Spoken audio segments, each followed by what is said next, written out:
Hi viewers, welcome to our channel. Present మనతో పాటు దాము బాలాజీ గారు సీనియర్ జర్నలిస్ట్ ఉన్నారు. వారితో ఒకసారి మాట్లాడదాం. నమస్కారం సార్. నమస్తే. సార్, దుబాయ్ పైన ఒక హోటల్లో ఇరాన్ దాడులు చేసింది సార్. అక్కడ దాదాపు 500 మంది అమెరికా సైనికులు గాయపడ్డారు, చనిపోయినట్టుగా వార్తలు కూడా వినిపిస్తున్నాయి. దీన్ని ఇరాన్ వాళ్ళే ప్రకటించడం జరిగింది. సో ఏ స్థాయి దాడి జరిగింది, మరి ఇరాన్ ప్రకటనలో నిజాలు ఎంత, ఎలా ఉంది సార్ పరిస్థితి అక్కడ? అంటే ట్రంప్ ఏప్రిల్ 6 వరకు మేము ఇరాన్లో ఉండే పవర్ ప్లాంట్స్ మీద అటాక్ చెయ్యము, ఆపుతున్నాము, పాజ్ ఇస్తున్నాము అనేది చెప్పాడు. కానీ యుద్ధం ఏ రకంగా కూడా స్లో డౌన్ అవుతున్నట్టు కనబడలేదు. పైగా మరింత పెరుగుతున్నట్టుగా ఉంది. ఎందుకంటే ఇజ్రాయెల్ మీద ఇరాన్ దాడులు పెరిగింది. అట్లాగే ఇజ్రాయెల్, అమెరికా రెండు కలిసి ఇరాన్ మీద అతిపెద్ద దాడులు చేస్తున్నాయి. ముఖ్యంగా ఇప్పటి వరకు జనావాసాలు అంటే అపార్ట్మెంట్ మీద, ప్రజల ఇండ్ల మీద దాడులు తక్కువగా ఉన్నాయి. ఇప్పుడు పెద్ద ఎత్తున దాడులు చేస్తున్నాయి. సో చిల్డ్రన్ అండ్ విమెన్ ఎక్కువ చనిపోతున్నారు ఇరాన్లో. సో దాదాపు ఇప్పటికి 3000 మంది ఇరాన్లో చనిపోయినట్టు చెప్తున్నారు. రెండోది 2000 టన్నుల బాంబుల్ని వేయకూడదు అనేది ప్రపంచవ్యాప్తంగా రూల్స్ ఉన్నప్పటికీ కూడా ఇజ్రాయిల్ అదే పని చేస్తుంది. మరోవైపు ఇరాన్కి మద్దతుగా హౌతీలు కూడా రంగంలో దిగారు. యెమెన్లో ఉండే హౌతీలు వాళ్ళు ఇజ్రాయెల్ మీద దాడులు మొదలుపెట్టారు.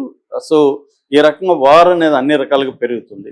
ఈ నేపథ్యంలో ఇరాన్లో ఉండే స్టీల్ ప్లాంట్ల మీద కొన్ని న్యూక్లియర్ అంటే సివిలియన్ న్యూక్లియర్ ఇన్ఫ్రాస్ట్రక్చర్ అంటారు, అంటే న్యూక్లియర్ విద్యుత్ ప్లాంట్ల మీద కూడా అటాక్ అనేది ఇజ్రాయెల్ చేస్తుంది. అంతకుముందు కూడా సౌత్ పార్స్ అనే ఒక గ్యాస్ ప్లాంట్ మీద ఇరాన్ అటాక్ చేసిన ఇజ్రాయెల్ ఇరాన్లో అటాక్ చేసినప్పుడు ఇరాన్ దానికి రెటాలియేటరీగా ప్రతీకారంగా రస్లఫాన్ అని ఖతార్లో ఉండే ఒక ఫెసిలిటీ, గ్యాస్ ఫెసిలిటీ మీద అటాక్ చేసింది. దానివల్ల ఇప్పుడు 17 నుంచి 20% గ్యాస్ అనేది ప్రపంచంలో ఉండే గ్యాస్ తయారనేది ఆగిపోయింది. దాని రిపేర్కి 5 ఏళ్ళు పడుతుంది.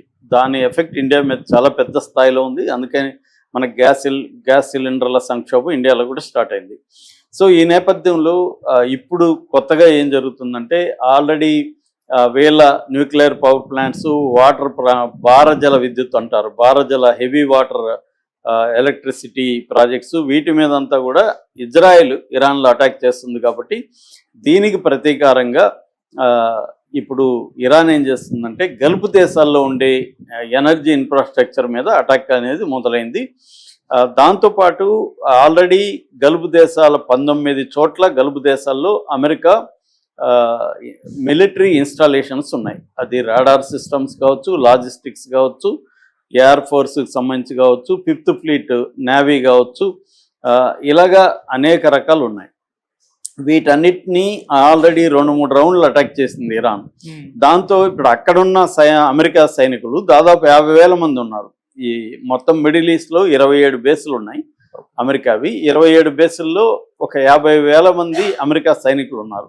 వాళ్ళందరూ ఆ బేసుల్లో ఉంటే అటాక్ జరుగుతాయి. ఆల్రెడీ అమెరికానే డిక్లేర్ చేసింది 19 మంది మా వాళ్ళు చనిపోయారు, దాదాపు 200 మంది గాయపడ్డారని అమెరికానే ఒప్పుకునింది. అది కాకుండా 100 మంది అమెరికా సైనికులు చనిపోయారు, ఇంకా దాదాపు 500-600 మంది అమెరికా సైనికులు గాయపడ్డారనేది ఇరాన్ చెప్తుంది.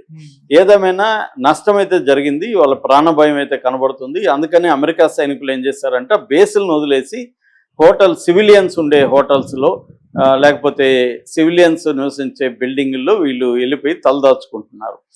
దీన్ని మొన్న ఇరాన్ ఫారిన్ మినిస్టర్ అబ్బాస్ అరాక్చి చెప్పాడు కూడా, గల్ఫ్ దేశాలకు పిలిపించాడు. మీరు ఈ ఒక దొంగల్లాగా లేకపోతే భయంతో అమెరికా సైనికులు వచ్చి మీ హోటల్లో తలదాచుకుంటున్నారు.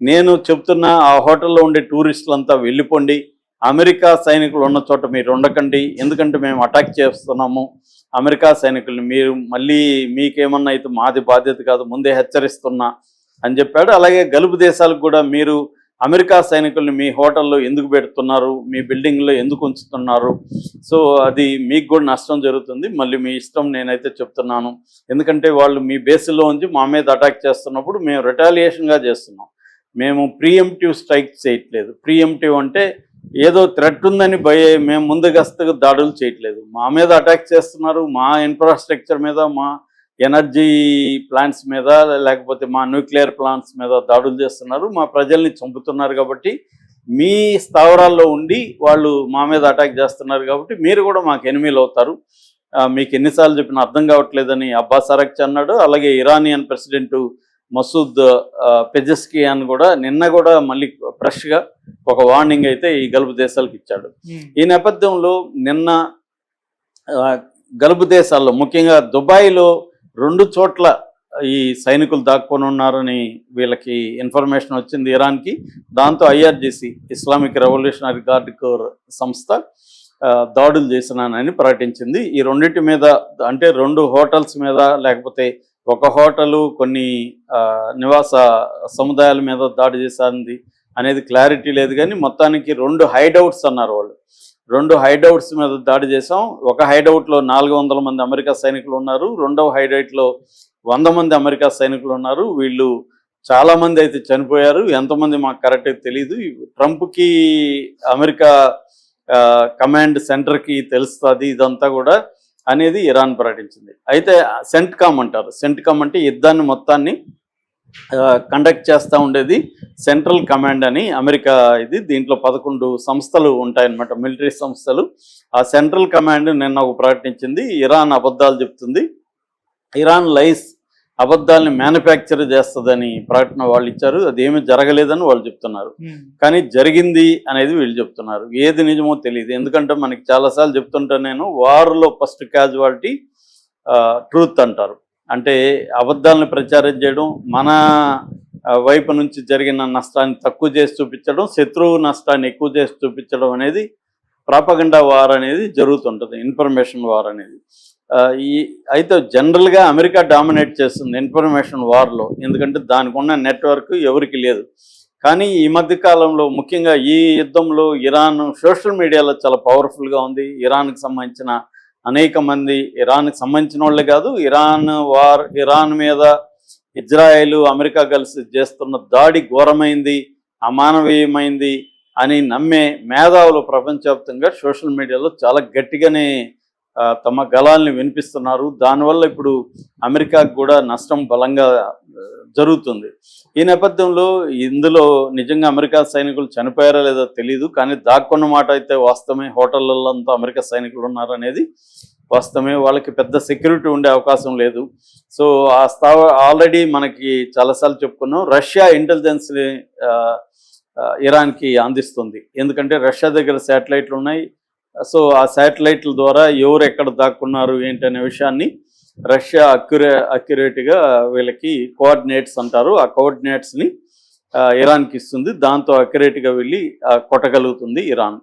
సో అట్లాగే కువైట్లో ఉండే షువైక్ పోర్ట్ అంటారు, ఆ షువైక్ పోర్ట్లో 6 LSU టైపు విమానాలు ఉన్నాయి. దాన్ని కూడా ఎయిర్క్రాఫ్ట్, దాన్ని కూడా మేము కొట్టామనేది కూడా ఒకటి వీళ్ళు అనౌన్స్ చేశారు. సో దాంట్లో కూడా ఎంతమంది ఉన్నారు తెలియదు, కానీ మొత్తానికైతే నష్టం జరిగిందన్నారు. అలాగే మొన్న జరిగిన సౌదీ అరేబియాలో ప్రిన్స్ ఎయిర్పోర్ట్ ఉంది, అక్కడ ప్రిన్స్ ఎయిర్పోర్ట్లో జరిగిన అటాక్లో 15 మంది అమెరికా సైనికులు అయితే గాయపడినట్టు అమెరికా కూడా అనౌన్స్ చేసింది. అంటే గాయపడిన దాన్ని కొంత తగ్గించైనా అమెరికా ఒప్పుకోవాల్సిన పరిస్థితి ఏర్పడింది. ఏదేమైనా అంటే ఒక పక్కేమో అమెరికా ఆల్రెడీ ఒక 50,000 మంది గల్ఫ్ దేశాల్లో ఉంటే ఇంకొక 20,000 మందిని మెరైన్స్ని అంటే నావికా సైన్యాన్ని, తర్వాత పారా ట్రూపర్స్ అంటారు, అంటే హెలికాప్టర్ నుంచి కిందకి దిగ్గలిగిన వాళ్ళని మొత్తంగా ఒక 10,000 మంది నుంచి 20,000 మంది దించుతుంది. దాంతోపాటు వార్ షిప్పులు అంటారు, అంటే షిప్ మీద నుంచి ఈ వార్ ఎయిర్క్రాఫ్ట్ వెళ్ళగలవు అన్నమాట. ఈ వార్షిప్లు USS Abraham Lincoln, USS Gerald Ford ఈ 2 మోహరించాయి. దాంతోపాటు యాంఫిబియస్ షిప్స్ అంటారు, ట్రిపోలి అండ్ బాక్సర్, ఈ 2 కూడా వస్తున్నాయి. అంటే ఈ నేపథ్యంలో ఇరాన్లో ఉండే టెహ్రాన్ టైమ్స్ అనే పత్రిక ఒక ప్రముఖంగా ఒక ఫోటో ప్రచురించింది. ఆ ఫోటో ఏంటంటే అమెరికా సైనికులు ఎయిర్క్రాఫ్ట్లోకి ఎక్కుతూ ఉన్నారు, వెనక నుంచి తీసిన ఫోటో. దాని క్యాప్షన్ ఏం పెట్టిందంటే వెల్కమ్ టు హెల్ అని పెట్టింది. అంటే మీరు వచ్చినాక మిమ్మల్ని శవపేటికలో మీ దేశానికి పంపిస్తాం అనేది ఆ పత్రిక రాసింది, టెహ్రాన్ టైమ్స్ అని.